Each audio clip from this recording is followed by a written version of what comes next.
Labas tayo mga trigger. Dito tayo sa suki natin. Bilihan natin ng mga sangkap ng biryani.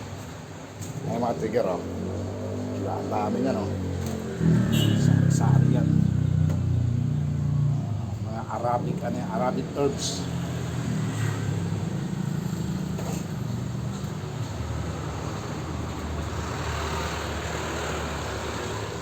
Ito yung mga bigas nila. Ayan, mga bigas.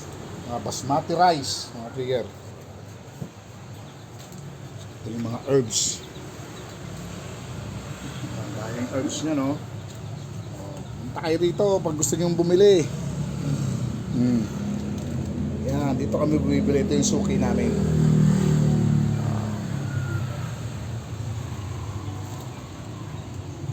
Lahat ng sangkap ng Arabic, India food, andito lahat.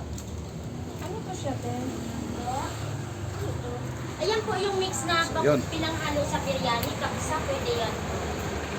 Napakainit to sa atin, kaya lumabas na tayo kasi may pa-order tayo ng biryani natin.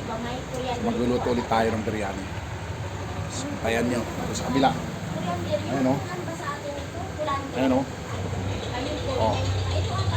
Mga herbs siya ng mga mga Arabic food. Ito mga chips. Wala siya. Ito lang ang wala siya. Minsan kasi pinaghahanap na wala nito. Diba? Dalawang klase. Lahat yan. Opo, yan po yung may kulantro. Ito po, wala. So yun, abangan nyo yung luto namin biryani. Kaya nga po, Na naman. Kuha ko ng isang klase. Gusto namin may kulantro.